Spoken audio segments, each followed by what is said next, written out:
Y vamos a orar. Padre Dios, Señor, ahora al abrir tu palabra, te rogamos tú nos bendigas para considerarla y para ponerla en el corazón. En el nombre del Señor Jesús. Amén. Bueno, Juan había terminado el capítulo 23, viernes pasado, y ahora Pablo está ante Félix, donde lo había llevado este tribuno, mandó que lo llevasen hasta allá, y van a venir sus acusadores, que son el concilio, algunos del concilio, entre los cuales está el sumo sacerdote, o de los sacerdotes más importantes, y Félix va a escuchar de un lado y del otro. Así que vamos a dar lectura y con la gracia de Dios hacer algunas consideraciones.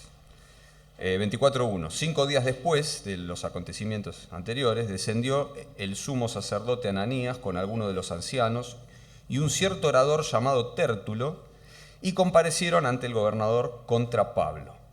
Y cuando éste fue llamado, Tértulo comenzó a acusarle, diciendo: como debido a ti, le habla Félix, gozamos de gran paz y muchas cosas son bien gobernadas en el pueblo por tu prudencia, oh el excelentísimo Félix, lo recibimos en todo tiempo y en todo lugar con toda gratitud.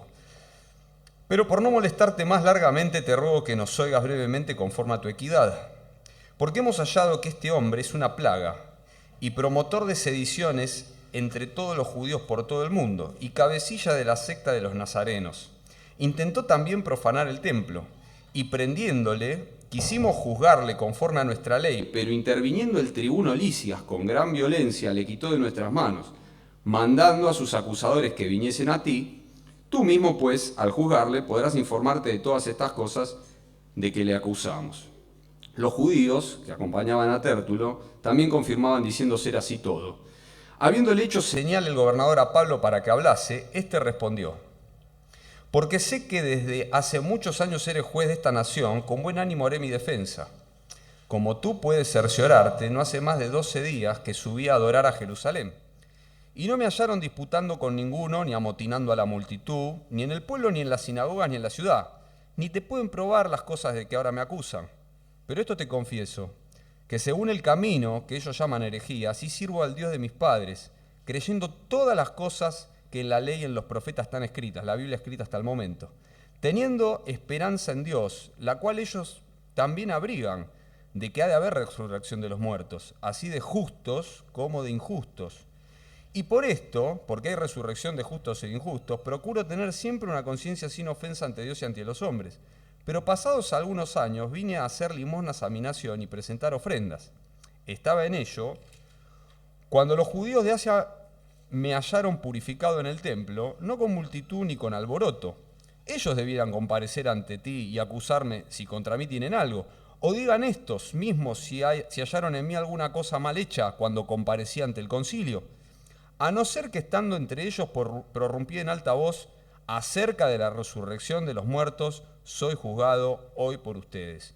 Entonces Félix, oídas estas cosas, estando bien informado de este camino, les aplazó, los pasó para adelante, diciendo: cuando descendiere el tribuno Lisias, acabaré de conocer de vuestro asunto. El tribuno era el que había intervenido, supuestamente con gran violencia, según dicen los acusadores. Quería escuchar la versión del tribuno. Y mandó al centurión que se custodiase a Pablo, pero que se le concediese alguna libertad, y que no impidiese a ninguno de los suyos servirle o venir a él. Algunos días después, viniendo Félix con Drusila, su mujer, que era judía, llamó a Pablo y le oyó acerca de la fe en Jesucristo. Pero al disertar Pablo acerca de la justicia, del dominio propio y del juicio venidero, Félix se espantó y dijo: ahora vete, pero cuando tenga oportunidad te llamaré. Esperaba también con esto que Pablo le diera dinero para que le soltase, por lo cual muchas veces lo hacía venir y hablaba con él. Pero al cabo de 2 años recibió Félix por sucesor a Porcio Festo, y queriendo Félix congraciarse con los judíos, dejó preso a Pablo. Hasta acá la lectura del capítulo 24. Pablo da su defensa ahora delante de Félix. Y el concilio trae a esta persona, que era una suerte de fiscal, era una especie de acusador para el tipo de juicio que se tenía en el momento, un orador, alguien que hablaba bien. Dijeron: bueno, ya que lo vamos a acusar, traigamos a alguno que habla bien para lograr mayor daño sobre Pablo. Querían que Félix fallase a favor de ellos, eso es lo que querían. Félix era juez en este asunto y querían acusarle con toda vehemencia. Y lo que empieza haciendo este Tértulo es adulando a Félix. Demasiado. Uno después cuando lee a Pablo, Pablo también empieza con palabras de gratitud. Evidentemente era algo que se solía hacer, con respeto, era la forma del momento, pero cuando uno ve cómo lo hace Tértulo, parece que esa adulación son esa cantidad de adjetivos buenos ya en forma desmedida, que roza por ahí la mentira, lo que uno no piensa de la otra persona, pero uno lo hace para sacar ventaja del otro. Hay un chiste que cuando uno lo vienen a adular, dice, ¿qué me vas a pedir? ¿No es cierto? Uno le dicen, qué bien que haces esto. Por lo general, a veces se usa mal, ¿no? Uno le tiene que decir algo malo a otra persona y después entonces lo adula un montón para después poder decirle lo malo o poder pedirle algo que al otro no le gusta o lo que sea. Es una especie de manipulación, es tratar de torcer las cosas. Y empieza la acusación. Entre otras cosas, lo acusa de sedición. Y ese es el punto mentiroso. Todas las demás cosas Tértulo las tuerce, tienen una parte de verdad. Que Pablo era cabecilla era cierto. Él usa una palabra que es cabecilla militar. Eso no es cierto. Pero Pablo era autoridad en el pueblo de Dios. Pero cambia la palabra, lo tuerce. Que era una plaga, uno dice la plaga lo que hace se extiende, se esparce. Por la gracia de Dios Pablo lo era, pero plaga tiene una connotación negativa. El Evangelio salva, la plaga enferma, mata. Entonces tenía una parte de verdad, pero una parte de mentira. Pero ninguna de esas cosas tenía fuerza por sí misma, por eso incurren en la mentira. Por eso, qué bueno recordando ese texto que dicen en lo que murmuran de nosotros como malhechores, ¿no? Que no tengan razón, que sea mentira, calumnian vuestra buena conducta, leíamos la otra vez que nos tocaba. Y era lo que estaban haciendo de Pablo. Y dice, bueno, sedición. Sedición es levantamiento, alzamiento contra el orden público, contra el orden romano. Eso era mala palabra, era digno de muerte el que era sedicioso. Por eso es que, y dice, y también intentó profanar el templo, que eso era otra mentira, pero era la que a ellos por ahí le importaba más, era la que traían de antes. Y como frutilla del postre lo que le dice, bueno, y cuando intervino el tribuno Lisias encima hizo abuso de autoridad, porque nosotros lo teníamos a él y lo sacó con demasiada fuerza. Ahora, los violentos hablan de que hay abuso de autoridad, ¿no? Que, como si fuese, qué novedad, ¿no es cierto? Esto se repite hasta nuestro día, que los violentos hablan de que hay abuso de autoridad. Es una herramienta muy común de la carne, que cuando hay violencia y me conviene, la violencia está bien. Pero cuando hay violencia y no me conviene, la violencia está mal. Bueno, vamos a ver que Pablo no es así, que los hijos de Dios no debemos ser así. La Biblia habla en el Salmo 15 de que ni aún jurando en contra suya, por eso cambia. El hombre dice que quién es digno de estar delante de Dios, el hombre que agrada a Dios. Tiene principio, no los tuerce según le conviene o no. Sigue pensando lo mismo cuando no lo es conveniente. Bueno, la gente que se maneja por fuera de Dios se maneja así. Le molesta la violencia cuando es en contra. Después si le hacen violencia a otro y es en beneficio propio, aunque esté mal hecha, está bien, eso no hay problema.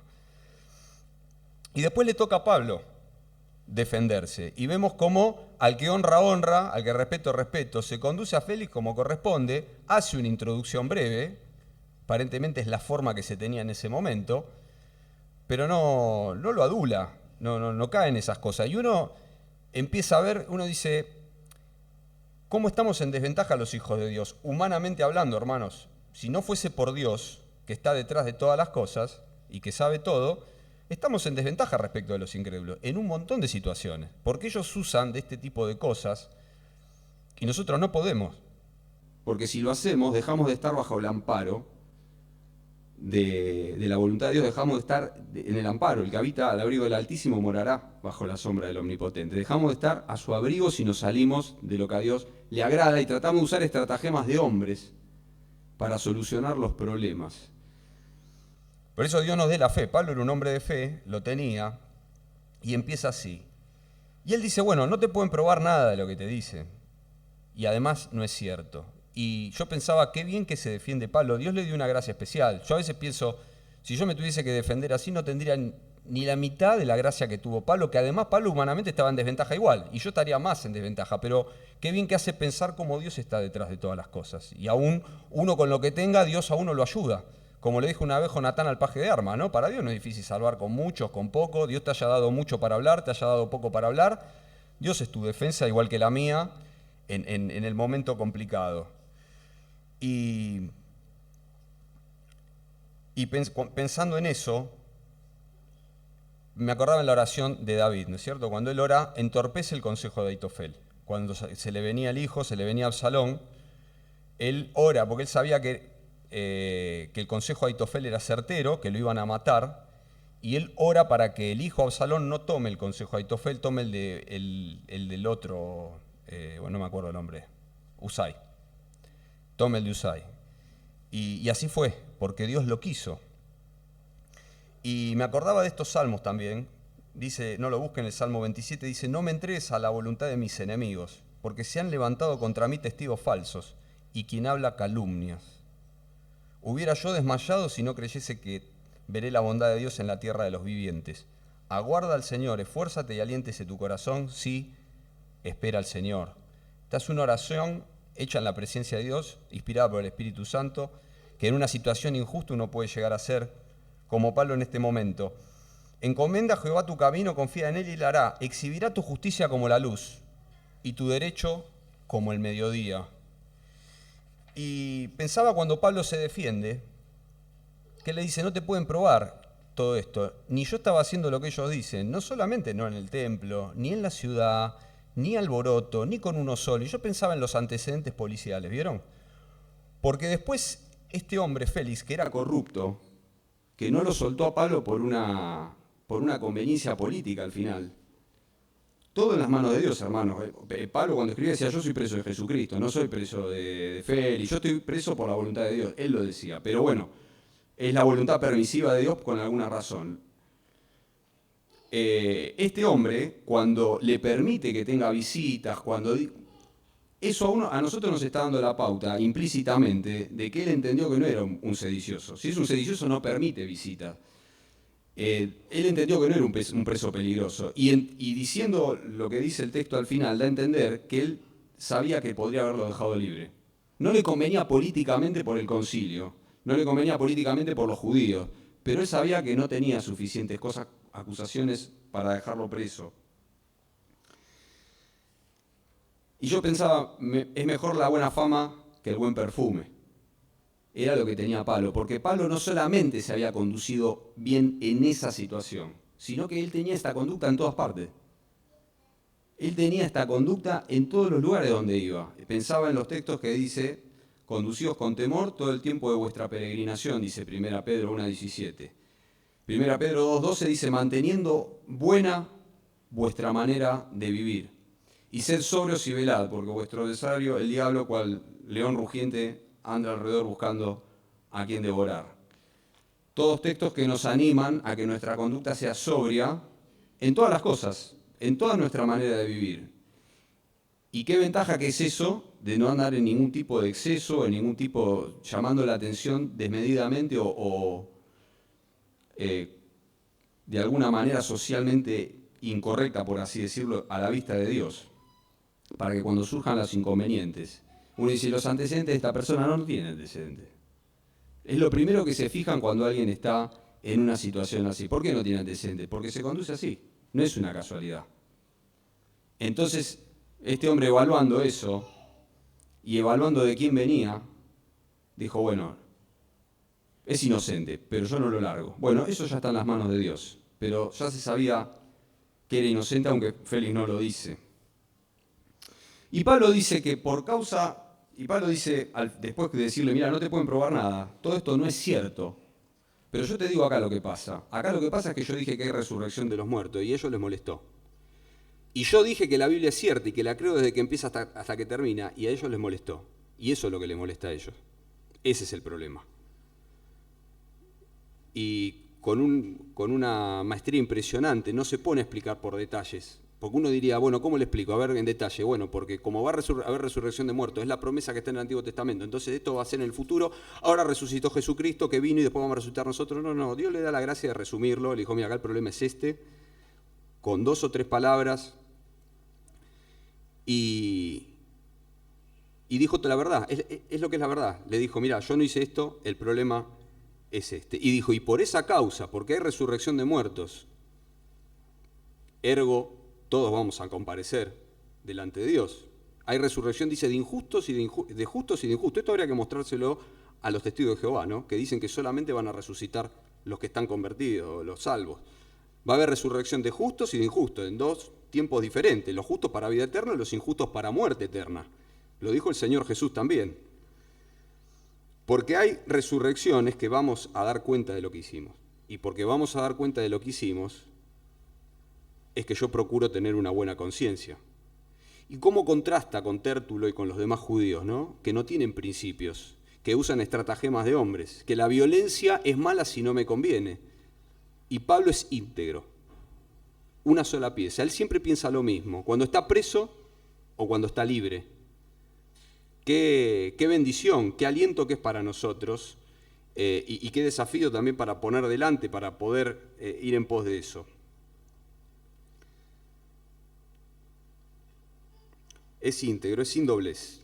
Ahora, él procura tener la buena conciencia. Conciencia es eso, es no andar para la vista de los demás, no andar tratando de más o menos de zafar. Es sin doblez, es no tener doble cara, es tener una sola, ser una sola pieza. Manteniendo la buena conciencia, ¿por qué? Porque Dios me está mirando. Eso es ser así. Ahora, si por la gracia de Dios podemos andar manteniendo buena conciencia en la vida, no por eso soy justificado, dice Pablo. Aunque de nada tengo mala conciencia, no por eso soy justificado. ¿Qué quiere decir esto? Bueno, que yo puedo no tener mala conciencia en mi conducta, pero no por eso soy sin pecado. Porque todos ofendemos muchas veces de palabra y todos hacemos cosas que a Dios no le agradan y muchas veces sin darnos cuenta. Y por eso hay que pedir perdón también. Cuando nos enteramos, obviamente, porque si no soy consciente, no. Pero qué importante la conciencia y también que no por eso soy justificado, aunque de nada tengo mala conciencia. Después nos cuentan que Félix lo llamaba y que disertó y que él se espantó cuando habló de estas cosas. Y le dijo, bueno, ahora andate, después te voy a escuchar en otro momento. Es una conducta muy normal de las personas que se espantan con la palabra, de lo que Dios espera de ellos. Gente que vive muy lejana a lo que Dios espera y está espantado de que realmente haya juicio venidero. Cuando disertó de la justicia, el juicio venidero, de que vas a tener que dar cuenta, Félix, que acá sos una especie de rey, pero después vas a tener que dar cuenta como todos. Y si no te pones a cuentas con Dios ahora, después va a ser tarde. Y le dijo, bueno, ya te voy a escuchar después. Pero bueno, tenemos que recordar, hermanos, para poder compartirlo con los demás o para nosotros, si no ha sido nuestra experiencia todavía ponernos a cuentas con el Salvador, que hoy es el día aceptable, dice la Escritura. El día aceptable es hoy. Si oyeres hoy su voz, no endurezcas el corazón, dice la Escritura. No aplazarlo para otro tiempo porque después puede ser tarde. Como decía un hermano, nadie tiene contrato firmado. Los jóvenes también se mueren. Y Félix era un corrupto, como decíamos recién. Esperaba que le den dinero. Son esas zonas grises de las cuales las personas que son así se aprovechan. Esas zonas grises porque llegó preso, si no lo suelta nadie le va a decir nada, y si lo suelta tiene que dar cuentas a los judíos, entonces bueno, mejor a mí me conviene.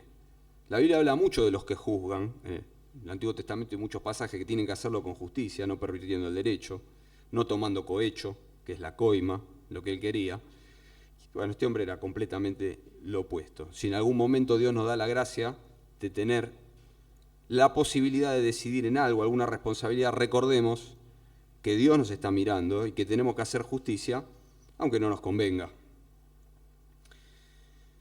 Y como decíamos recién, lo dejó preso. Le vino el relevo y lo dejó preso por conveniencia política, para congraciarse con los judíos, para quedar bien con ellos. Y Pablo, uno dice, este hombre, pobre hombre, está a la buena de Dios. No, al contrario. La gente dice está a la buena de Dios como está a la deriva, no es cierto. La gente que no conoce al Señor está a la deriva, pero Pablo, él decía, yo soy preso de Jesucristo, preso por la voluntad de Dios. El otro día me acordaba, no sé qué hermano estaba compartiendo de cómo Dios lo utilizó a Pablo en todo esto, y yo a veces pensaba que todas las epístolas que Pablo escribió desde las prisiones, Tal vez Pablo habría ido a visitar a los hermanos, no les hubiera escrito. Y las epístolas, yo no sé si Pablo habrá tenido la luz para saber que nos han llegado a nuestros días. Yo no lo sé. Pablo, no sé, yo no lo veo, pero si Dios se lo reveló o no. Pero qué maravilloso, ¿no? Que Dios haya utilizado una situación así para que Pablo escriba de parte de Dios y a nosotros nos llegue. Así que bueno, hermanos, algunas reflexiones, el Señor les bendiga y a mí también.